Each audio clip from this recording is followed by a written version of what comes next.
মহানগরীতে আমাদের কথা কে বলবে? মহানগরীর কর্মীদের কথা কে বলবে? মহানগরীদের সুখ দুঃখের কথা কে বলবে? সেটা তো অবশ্যই আমাদের দাবি আছে যে সাদেক হোসেন খোকা এবং মির্জা আব্বাস আগে বলতো, এখন সাদেক হোসেন খোকা নাই, কিন্তু মির্জা আব্বাসকে তো সেই দায়িত্বটা পালন করতে হবে। আমরা তো চাই সেটা, এবং আমরা আশাও করি সেটা যে মির্জা আব্বাস সেই দায়িত্বটা পালন করবে। আজকে যেভাবে অবশ্যই ঢাকা মহানগরী যেভাবে আন্দোলন সংগ্রাম করতে যে বিভিন্ন সমস্যায় আমরা পড়েছি, সবসময় তাদের সহযোগিতা আমরা পেয়েছি। আগামী দিনও মনে রাখতে হবে যে আজকে স্বৈরাচার, পরাজিত স্বৈরাচার ফ্যাসিবাদ আজকে এখনো হুমকি দিচ্ছে, এবং আমরা দেখতে পাচ্ছি আমাদের সাথে দীর্ঘদিন একটা রাজনৈতিক দল আমার কাঁধের উপর ভর করেছিল, আজকে তারা 5ই আগস্টের পরে হঠাৎ করে তাদের চেহারা পাল্টে গেল, হঠাৎ করে চেহারা পাল্টে গেল। তাদের যখন দুঃসময় ছিল তাদেরকে কিন্তু বিএনপি ছেড়ে যায় নাই, তাদেরকে আমরা কাঁধে করে রেখেছিলাম। যখন তাদের কোনো প্রতীক ছিল না, দলের স্টেশন ছিল না, বাতিল হয়ে গেছিল, তখন কিন্তু এই বিএনপি ধানের শীত দিয়ে তাদেরকে নির্বাচন করার সুযোগ করে দেয়। আর আজকে মনে হচ্ছে যে তারাই বিএনপির প্রতিদ্বন্দ্বী হিসাবে দাঁড়িয়ে গেছে, কিন্তু জনগণের মাঝে প্রতিদ্বন্দ্বী হিসাবে এখনো আসতে পারে না। মূলত তারা আজকে এই ভূমিকাটা পালন করে দেশে আরেকটা অস্থিরতা আনার জন্য চেষ্টা করছে। পরাজিত ফ্যাসিবাদকে যেমনিভাবে 72 থেকে 75-এর আওয়ামী লীগের সেই দুঃসময়ের কারণে আওয়ামী লীগকে কিন্তু এই দেশের মানুষ আর কখনো গ্রহণ করতে চায় নাই, কিন্তু আমরা দেখেছি সেই সময় এই আওয়ামী লীগের সাথে মিলে 86-এ তারা কিভাবে তারা আওয়ামী লীগকে জায়গা করে দিয়েছে। আমরা দেখেছি পরবর্তী পর্যায়ে বিএনপির বিরুদ্ধে আন্দোলন করে কিভাবে পরাজিত ফ্যাসিবাদকে তারা ক্ষমতায় আনার রাস্তা তারা করে দিয়েছিল। আজকেও প্রশ্ন করতে চাই তাদের কাছে যে আজকে যখন পরাজিত ফ্যাসিবাদের বিরুদ্ধে সম্পূর্ণ জাতি আজকে ঐক্যবদ্ধ, সব রাজনৈতিক দলগুলো ঐক্যবদ্ধ, তাহলে কেন আপনারা আজকে বিএনপির বিরোধিতা না, আজকে বলা চলে বাংলাদেশের বিরোধিতা আপনারা করছেন, গণতন্ত্রের বিরোধিতা করছেন। বাংলাদেশ যাতে স্থিতিশীল হতে না পারে সেটার জন্য আজকে আপনারা বিরোধিতা করছেন। কারণ জনগণের মধ্যে এখনো শঙ্কা, ভাই নির্বাচন কি হবে? এটা কেন এই শঙ্কাটা? আপনাদের আন্দোলনের হুমকির কারণে, আপনাদের ধমকির কারণে। আরে ভাই দীর্ঘ 9 মাস সংস্কার কমিশন আলাপ আলোচনা করে একটা পর্যায়ে পৌঁছেছে, আজকে সেই পর্যায়ে থেকে আবার কেন পিছিয়ে যাচ্ছেন? আবার এখন কেন পিছিয়ে যাচ্ছেন? আমরা তো বলেছি পরিষ্কার কথা, এখন দেশ কিন্তু চলছে না, দেশে অর্থনীতির অবস্থা খারাপ। যদি এইভাবে আরো 6 মাস চলে দেশের অবস্থা আবার সেই আগের মতো অবস্থায় চলে যাবে। তাই আমরা চাই, আজকে বিদেশি কোনো ইনভেস্টমেন্ট আসতেছে না, আজকে বিদেশি প্রতিষ্ঠান রাষ্ট্র আজকে বলছে একটা নির্বাচিত সরকারের জন্য আমরা অপেক্ষা করছি, নির্বাচিত সরকার ছাড়া এদের সাথে আমরা কোনো ডিলিংস করবো না।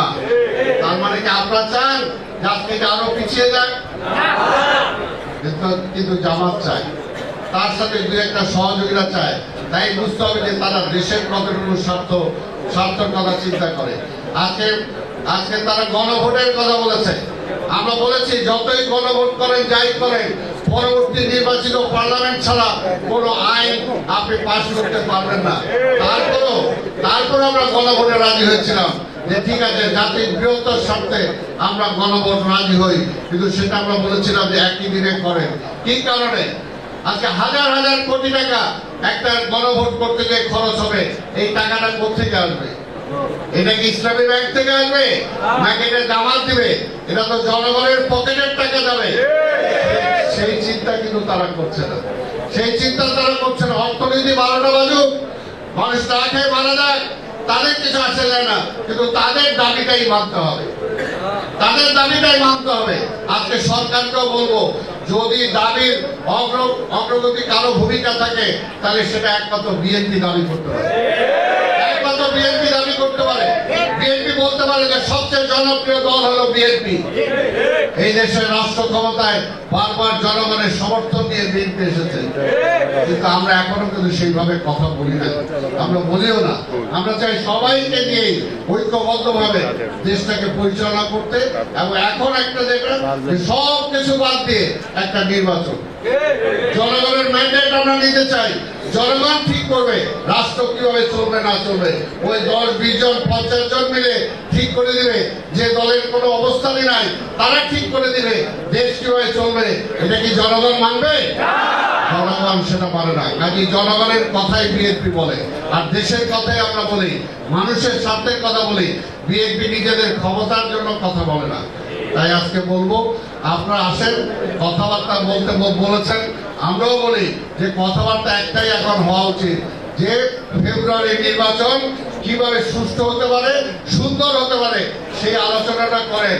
আর অন্য এই সমস্ত গণভোট, উমুক সমুক, এগুলো আসলে পরবর্তীতে চিন্তা করেন। এখন জনগণ একটা নির্বাচন চায়, দীর্ঘদিন ভোট দিতে পারে নাই, তার প্রতিনিধি পার্লামেন্টে পাঠাতে পারে নাই। কাজে আরেকটা ষড়যন্ত্র করে দেশটাকে আরো রসাতলের দিকে ঠেলে দিয়েন না। যদি আজকের এই সরকার বলে যে রাজনৈতিক দলগুলো ঠিক করবে, তাহলে তুমি আছো কেন ভাই ক্ষমতায়? তাহলে এই সমস্ত উপদেষ্টারা কেন আছে? তারা যদি এই সমস্ত সমাধান করতে না পারে, দীর্ঘ 9 মাস আলোচনা হয়েছে, এখন আবার ব্যাক টু প্যাভিলিয়ন বলে যে রাজনৈতিক দলগুলো ঠিক করতে হবে। তাহলে আপনার কামটা কি? আপনার কামটা কি? এই জন্যই বলবো যে অবশ্যই বিএনপি কখনো আলোচনার ব্যাপারে কখনো বিএনপি অনীহা প্রকাশ করে নাই।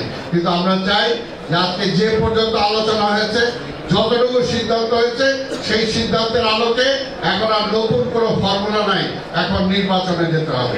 নির্বাচনে যাওয়া ছাড়া কোনো বিকল্প নাই। দেশটাকে যদি বাঁচাতে চাই, দেশের মানুষকে যদি বাঁচাতে চাই, গণতন্ত্রে যদি ফিরে আসতে চাই, তাহলে নির্বাচনের কোনো বিকল্প নাই। তা আমি আমার বক্তব্য দীর্ঘায়িত না করে আজকে আমাদের নেতা সাদেক হোসেন খোকা